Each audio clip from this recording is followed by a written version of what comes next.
Attention is the new currency. Every app you install, every website you visit, and every piece of software you use knows this. And that's why all of them are designed to do one simple thing: keep you hooked, so you keep coming back, and if possible, make you pay.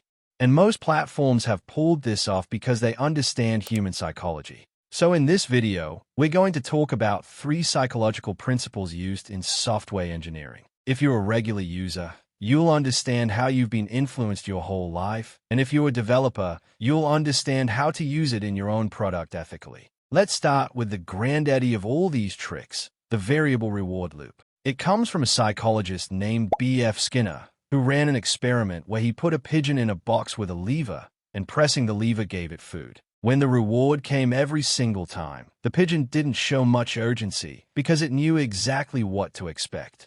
But when Skinner switched to giving rewards randomly, the pigeon became absolutely obsessed, pecking way more than it ever did with a predictable reward. This is the same principle that makes slot machines so effective, because it's not the winning that hooks you, it's not knowing whether you'll win in the next attempt. Now think about your phone. When you pull down to refresh your feed, you're doing exactly what that pigeon did, except instead of a lever, it's your thumb, and instead of food, it's a new post or a message from someone you actually wanted to hear from. That unpredictability is the entire point, because a feed that's always amazing gets boring fast, and a feed that's always empty gets abandoned fast. But this random mix of sometimes good, sometimes nothing, keeps your brain convinced the next pull might be the one, which is exactly why infinite scroll is so hard to put down. Psychology number 2, loss aversion and streaks. Here's a weird fact about your brain. Losing something actually hurts almost twice as much as gaining that same thing feels good. If I gave you $20,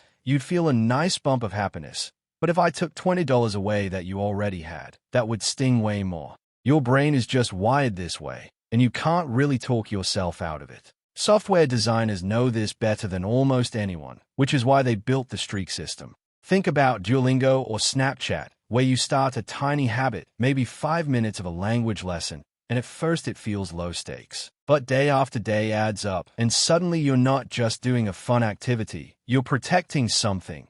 And the thought of watching that number reset to 0 feels almost physically uncomfortable. And this is where it gets sneaky, because right around the time you're about to miss a day, the app sends a notification warning you that you're about to lose your streak. And there you are, doing a language lesson at 11:58 at night, not because you care about Spanish in that moment, but because you don't want to watch that number disappear. It feels like losing something that belongs to you, even though it was just a number on a screen the whole time. The app never forced you to do anything. It just made stopping feel worse than continuing. Now for the third one. And before I tell you about the third psychology, first let me introduce you to Scrimba. It's a really great platform if you are trying to get into tech because you'll find courses on various technologies and tech roles. What makes it different is that you get a built-in code editor within the platform, so you can follow the course without leaving your browser. I'll leave the link in the description, so make sure to check it out. Now back to the video. So the third psychology is FOMO and scarcity. In ancient times, these were survival mechanisms. Missing a food source or a tribal warning could mean life or death. And that instinct never really left us. It's still sitting in your brain, waiting for a trigger. Modern software uses this really well. You've seen things like only 3 rooms left at this price, or 12 people are looking at this listing right now, designed to short-circuit the logical part of your brain and grab the part that just wants to act before missing out. Sometimes that scarcity is real. A flight genuinely does have 3 seats left, but a huge amount of the time, it's manufactured. Then there's the time-based version, which is everywhere once you notice it. Stories that vanish after 24 hours, countdown timer deals, limited drops that make you feel like you'll regret not acting right now. Your brain, still running on instincts built for surviving on a savanna thousands of years ago, can't always tell the difference between a real emergency and a marketing team's countdown clock. Scarcity doesn't have to be real to work on you. It just has to feel real. So those were the 3 most common psychology principles used in modern software. We've also got social validation loops, the Zeigarnik effect, and dark patterns like confirm shaming and the Roach Motel, stuff we haven't covered here. Let me know in the comments if you want a part 2.